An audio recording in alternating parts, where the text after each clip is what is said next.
Mental slavery is actually worse than physical slavery in many ways. A physical slave, you can sign a declaration, pass a law, and they're free. You can tell them they don't have to come back to the plantation anymore. And that's that. That chain has been broken. But to a mental slave, you have to basically deprogram them, because mental slavery is a thinking process. And a lot of people that are mentally enslaved do not know that they are slaves. They believe that their behavior is quite normal. I believe it was Harriet Tubman that said, "I freed 1,000 slaves, and I could have freed 1,000 more had they known they were slaves." And see, that right there is the reason why white supremacy uses tools like religion to enslave the people. Because if you can successfully mentally enslave someone, not only will they follow the instructions given to them freely, but they will pass it on to their children and their children's children.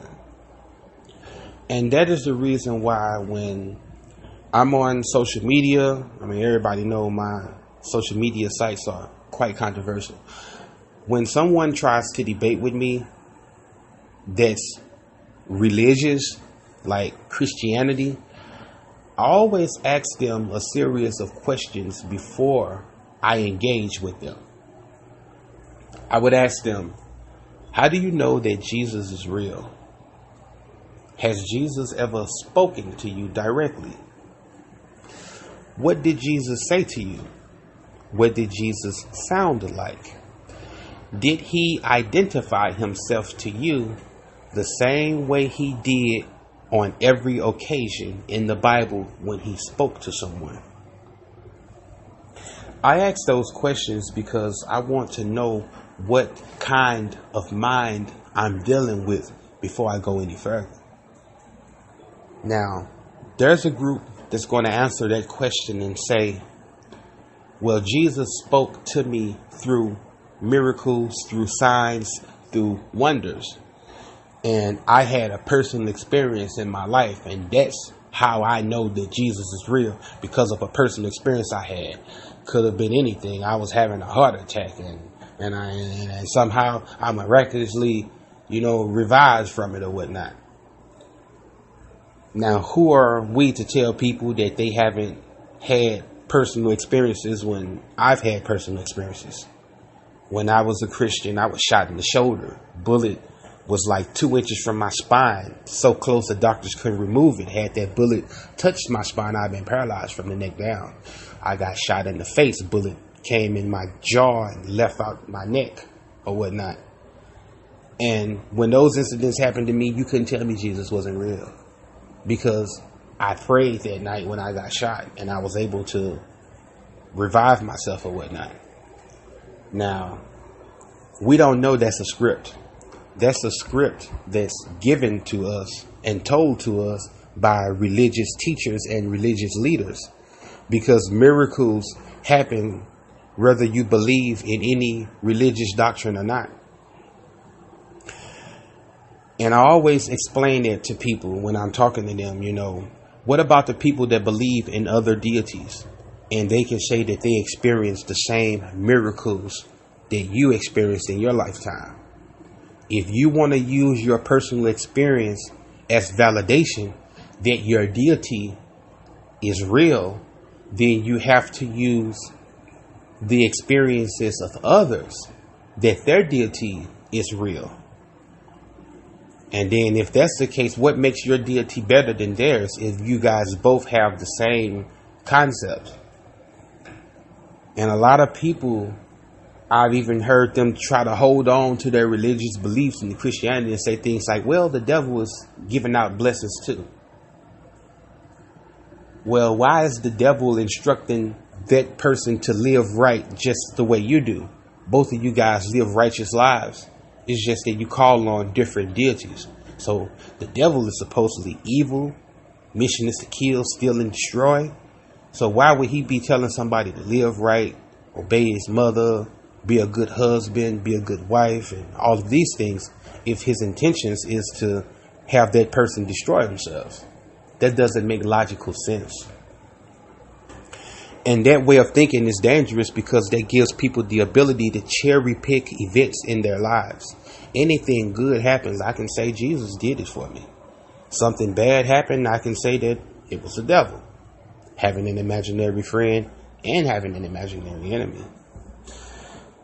Now, the person that thinks like that, they can be awakened with patience, because we don't have patience with our people anymore. And we have to realize that we were once lost as well. And a lot of people that think that way, they don't want to believe that the way that they were taught was wrong. You know, and our mission is not to convert anyone to believe anything. Our mission is to make people question what they were taught to believe. Because once you question what you were taught to believe, you will start to research what you were taught to believe. And once you start doing independent research, you will find the truth. Whatever that truth is, you will find it once you get out there and once you start doing research.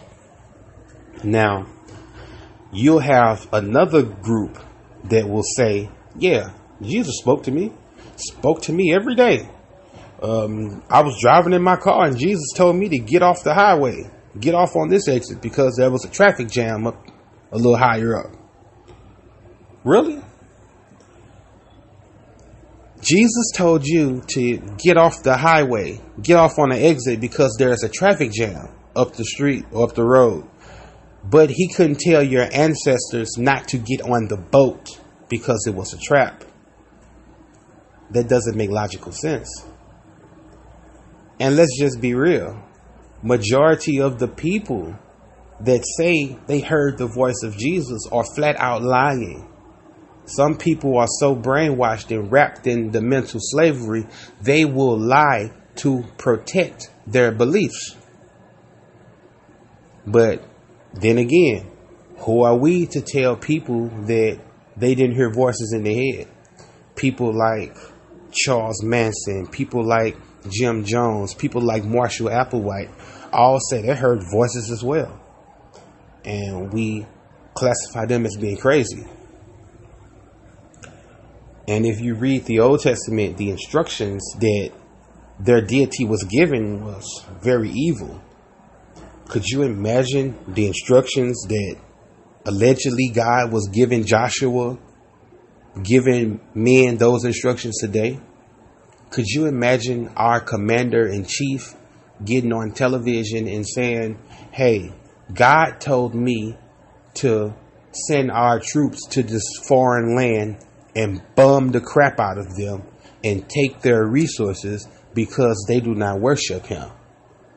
They will look to him as a madman. Now, a greater majority of people are lying when they say they are hearing the voices or whatnot. And when I'm having a debate with those types, I really don't engage very strong because there's nothing you can really say at that moment to convince them otherwise, because they're holding on to something that they are taught. And a lot of people fear doing the independent research because they don't want to believe that what their mama taught them was wrong. I mean, we love our mama, we love our dad, we love our grandparents, we love our great grandparents. A lot of people don't want to believe that they were holding on to a lie and they were passing on a lie. And then when you go through awakening or become conscious, you lose a lot of friends. You get blackballed by a lot of religions. People look to you as crazy. People stop dealing with you. People stop supporting you. And a lot of people don't want to be outcast by their inner circle.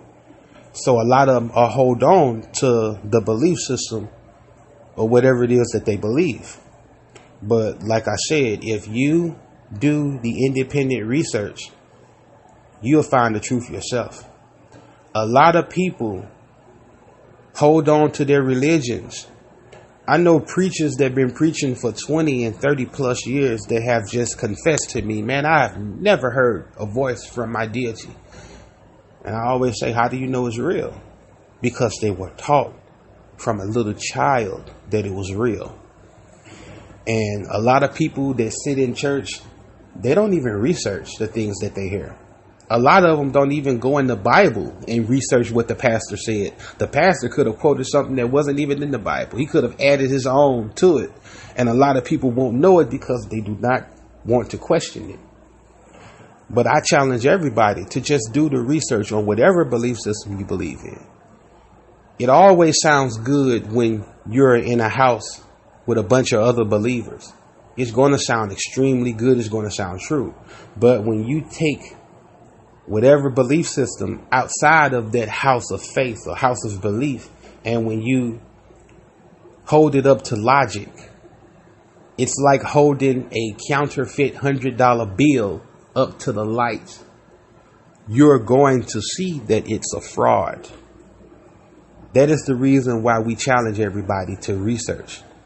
Because if you're in search of the truth, your research is going to lead you there. And if you love your religious system or your belief system, if your belief system is the truth, when you are searching for the truth, your search should lead you right back to whatever belief system that you believed in. I tell Christians all the time, if Christianity is the truth and you go out here and research, your research should lead you back to Christianity. But you find out that it's not true, it's going to be almost impossible to serve that belief system wholeheartedly, because you know there are some things there that are not true.